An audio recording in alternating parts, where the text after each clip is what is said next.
Welcome back, guys. This is Real Estate Investing in New York with me, Christina Kremidas. And in this episode, we are discussing how I structure and how I phrase my offers that I send to owners to get my buyer clients' offers accepted. So stay tuned. We're covering everything here. This is Real Estate Investing in New York with Christina Kremidas, helping you achieve a future of financial success by making intelligent real estate investment decisions today. Thank you for joining for another episode. I have Dirty Martini in hand for this episode and maybe for future episodes as well. But this is rough work out here when it comes to getting offers accepted, especially in competitive markets. When it comes to getting your offer accepted, once you finally find a property that you love, it's not as easy as you might think. You may assume that it's just a matter of offering the highest price, and if there's competition involved and other buyers also placing offers, that you only have to beat them in terms of the amount of money that you are offering. This is actually not always the case. It's unbelievable to think this, but it is often not the case. There are many offers that I win for my buyer clients that do not just come down to the price of the property. Very often I win offers for my clients even without the highest monetary number for our offer on the table. There are two main things that you absolutely must communicate when you are submitting an offer to an owner. And these are two things that I always emphasize when I am drafting offers for my buyer clients. And in this episode, I'm actually going to give you a ton of information on how I phrase the offer, everything I put into the offer. It's very, I would call it like insider information in terms of really how to structure and phrase a winning offer. Of course, every scenario is different, but truly the right structured offer and the right wording in your offer can very well win you a deal or at least put you ahead of the competition. The two most important things that you want to communicate in your offer are that you are highly interested and highly qualified. This is actually different. Keep in mind, you're looking to get the lowest price for this property, right? So this is very different than the way you would go in negotiating on anything else, really. If you go in to a car dealership and you try to buy a car, how are you going to interact with the guy selling you the car, right? Your first thought is you have to look uninterested. You have to look like you're going to leave, right? You don't ever buy a car the day that you walk in for the first time. You have to walk out, maybe do that a second time, seem uninterested and let them call you back, right? That's how you get a good price if you're negotiating for something like a car. Not at all the way you deal with New York City real estate. And a lot of people think it's the same and they actually act in ways that hurt them and prevent them from winning the deal. The other component is highly qualified. So when you're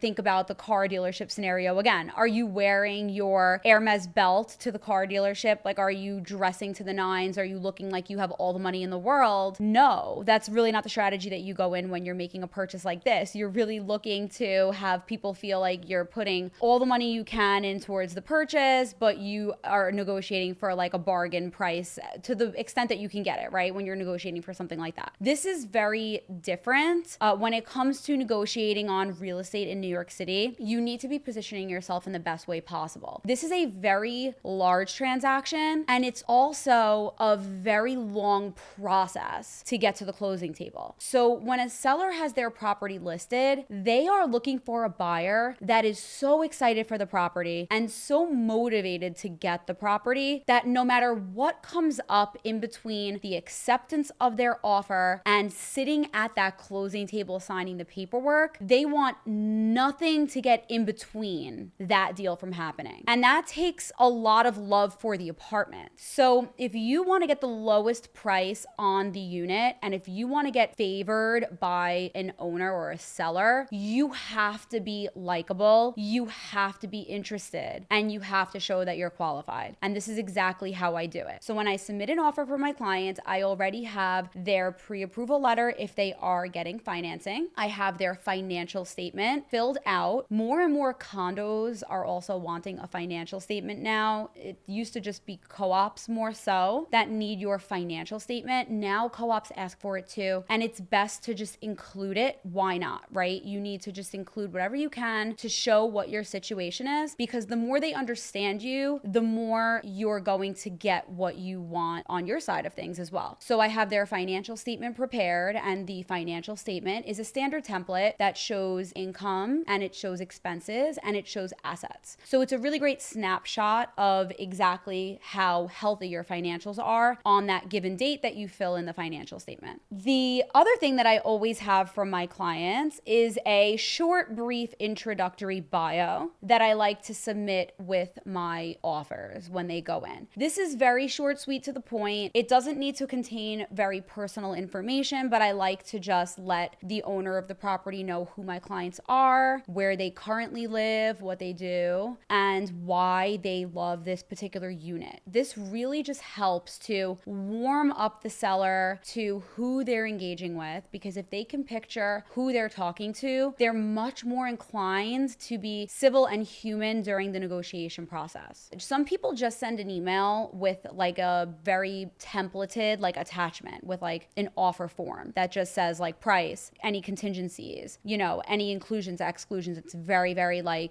informal. I don't do that. I don't use offer forms. Very rarely do I use them. Even if they're requested, I still prefer not to, and I'll still submit my real like worded offer that's very nice, and then I can follow up with the PDF offer form. So you always just want to be providing more. It's something to keep in mind. So I begin the email with hello to the seller's brokers, right? Or hello owner if we're speaking directly to the owner. And then I proceed to introduce on behalf of my client, and I put the name of my client. We would like to submit an offer for unit number and building in the amount of X dollars. That is your first line. Very clear, straight and to the point. And how is this offer going to be financed? How is this offer going to be structured? So then that is the next sentence that I write. This offer will be structured as either all cash. If it's an all cash offer, we just write this as an all cash offer. If it is a financing offer, then we will say this offer is structured as a 20% down payment, for example, and include the dollar amount, make it very easy for everyone. And the remainder, 80%, and that dollar amount to be covered via financing. And then if we're financing, it's very important to also mention that we would like the standard mortgage contingency. So that is how that first initial paragraph goes. You're getting right to the point, you're clear, and you're warm. If this is a cash deal, you want to make sure that you provide proof of funds. That's one other document that I'll get from my client in advance. So if it's a cash offer, it'll state this is a cash offer, and I will say I've attached the proof of funds for my client to this email, and I will attach the proof of funds. The proof of funds absolutely must cover, and then some, the cost of the apartment, and at least 2 years worth of apartment carrying costs. Whether it's co-op or condo, this is the safest way to go, okay? If it's a offer that's financing that has a mortgage, then I would attach my client's pre-approval letter and write that the pre-approval letter is attached in this email. Then, and I'm going to read a little bit and refer to a recent offer that I have submitted, but you want to give a little bit of color about the client and who you are submitting the offer on behalf of. So I will usually say something like the client's name, whoever it is, currently lives in wherever they live, New York City or Miami or Florida, wherever they live. And they operate their technology business mostly remotely from all over the world. This is just a hypothetical example, recent offer that I used. They visit New York City for the equivalent of a couple of months out of the year. This apartment, the unit number that you would list, will likely be a pied-à-terre. You don't have to say likely, you could just say this apartment will be a pied-à-terre and likely eventually become an investment property for them. So that's obviously condo. That would be an offer for a condo. If you are offering on a co-op, they want to hear most likely that it is a primary residence, and that's who you would be putting in a co-op. So you would have no issue there. That would be the honest truth. And you just give a little very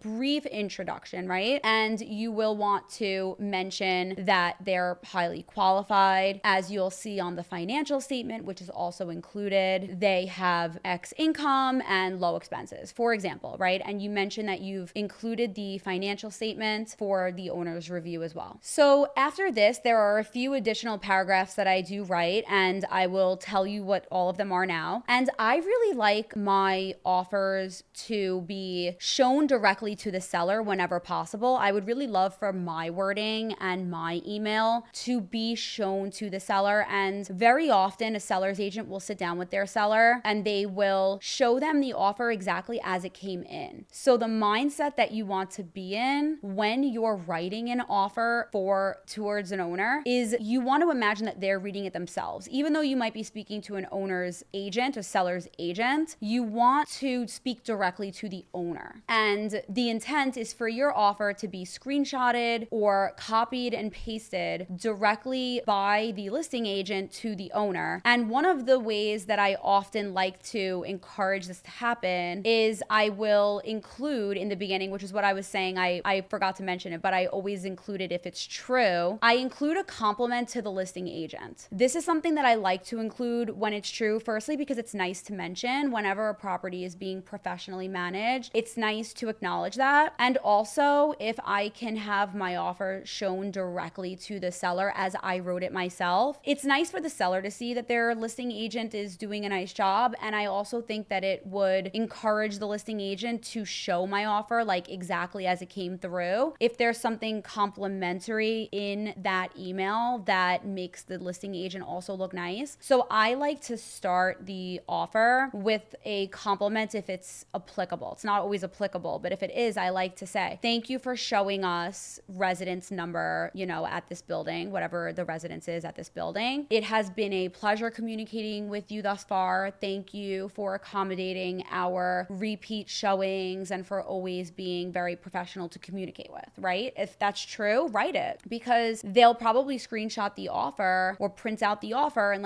read them through with the seller. And it's just nice to have in there, right? And it might help you get some leverage in a way. I think that it works a lot of times. Now, if I submitted an offer that has a little bit of negotiation to it, if it's kind of a low offer, you need to justify it, because you absolutely cannot just send an offer that seems like you pulled it out of nowhere, that's like a low ball without any data to support it. That is not going to go over well. Whether you're dealing with a professional seller's agent or if you're just communicating directly with an owner, it's never a good idea to simply throw a number out there and not show where it came from. So I would write in my offer, and I'm reading it directly, our offer is based on analysis of the comps within the building. This person, my client's name, is very numbers driven. And though they show an excess of funds, they will need to justify an appealing cap rate and fair price per square foot given recent sales in the building in order to proceed with the property. This is just an example, right? This is you saying, we can buy this place right now if we wanted to, right? We have no issue getting to the closing table, make the numbers work for us, and we're down. That's what that is saying. It's not saying that they're up in the air. It's not saying that they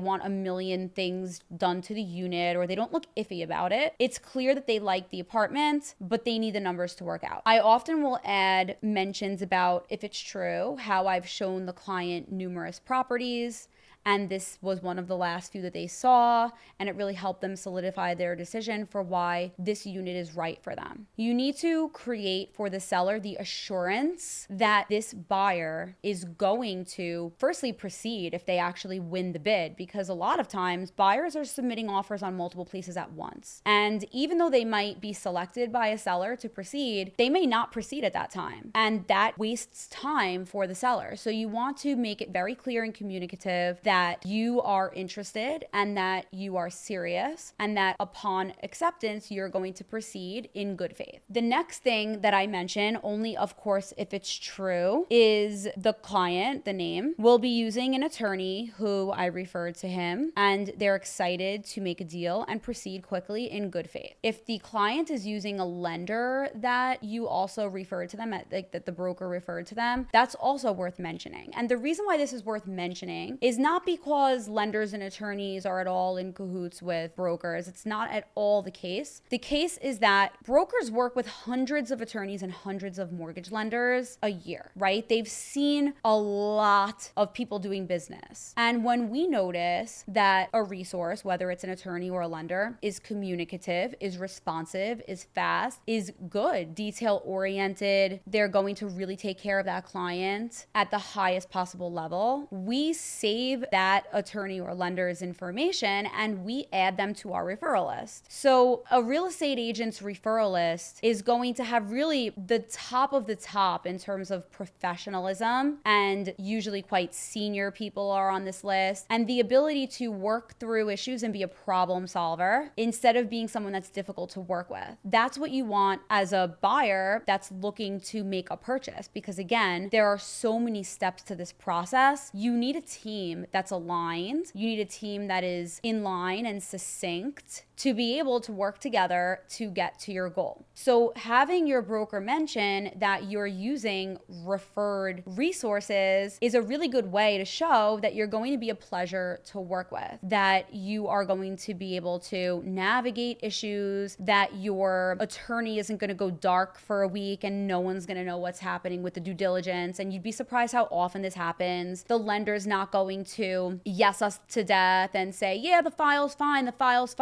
and then finally check up on it and find that there's like a catastrophic issue that their bank is not going to approve the building because of, might or might not even be a real issue, but it's an issue for them, and kill the entire transaction, right? Or cause a giant inconvenience. You know that these select people are not going to pull that type of stuff, which is amazing for a seller's broker or a seller themselves to hear. They want a smooth transaction and they want to overcome any obstacles with ease. I make sure to include all of the relevant documents, whether it's the financial statement, the pre-approval letter, the proof of funds, and I will also follow this up with a specific bio from my client. And I will just paste that into the email. I'll say, here is a brief introduction that my clients prepared for you. And it's just a couple of sentences. And I explain what that was in the beginning. But I always will include this whenever possible. And I do believe that it helps us just bring a human component to the picture. And if there's any specific timing involved with my clients, like if they're flexible, I'll mention that too. I'll mention that, we're flexible on timing. So if you need more time, we're happy to accommodate. But if you really want to close ASAP, we're also fine with that. Any way that you can look like you're someone that's going to be a pleasure to work with is really what you want to communicate in this offer. And then the sign off is very simple. We're going to write that I hope everything I've mentioned encourages the seller to accept our offer and choose to work with us. I would love to get a deal done with you. And please let me know how I can be of any assistance whatsoever. We look forward to facilitating the smoothest possible transaction. Something like this is going to really frame your offer in the best light. It is going to give assurance that you are great to work with, and it is going to give your clients or your own offer the best shot at getting accepted. Of course, you want to make sure that you are providing additional clarification on any particular comps or comparables that you use to get to the number that you are starting at. And it's also important to make sure that the initial offer that you send in is not too low compared to what you know the true value of the property is. And this is actually something that I learned when I went to my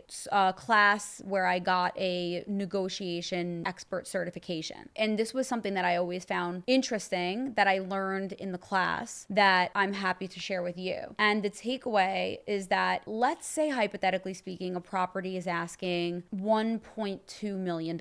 That's the asking price. And you know that the real value, market value, based on the comparable analysis of that property is really around $1,050, let's say, right? So it's like $150,000 overpriced. Let's just hypothetically use this as an example. If you want to net out at the $1,050,000 price for that property, the best way to get there and to be taken seriously right from the beginning for your initial offer is to offer something that's fairly close to that $1,050,000 number. What What you never want to do is start as far below as you're looking to take off the price. So in order to explain that, if you want to negotiate $150,000 off the property, you never want to start in your initial offer $300,000 below what they're asking, meaning taking the $150,000 discount and offering from that market value, $150,000 below that, assuming that you'll meet in the middle. That's actually not going to get you a deal. What it is going to do is it's going to probably piss off the seller side, because that would be an offer that's much too low. So that won't, usually something like this won't even get you a counter offer. They're going to be flustered and annoyed when they're reviewing your email or when they're reviewing your offer, and they're going to think that you were not educated. They're going to think that you did not regard the comparables. Starting in a place that's more realistic is going to get you a healthy negotiation. And at the end of the day, you will net out at that $1,050,000 mark, because the seller and their broker probably knows that that's really what it's worth, and they're ready to do that. But if you start too low, you're not going to get there. You most likely won't be able to make it to that point. And by the time you do, if you do, another buyer might very well come in and beat you to it. So you never want to be drastically lower. Meeting in the middle is something that happens later. So start $75,000 below where you want to net out. In this hypothetical example, of course, a much more expensive property, you'd be starting out in a different place. But start out closer, or $50,000 below. Start out closer to where you'd like to end up, because an initial offer that's more competitive is very appealing and they will take you seriously. And then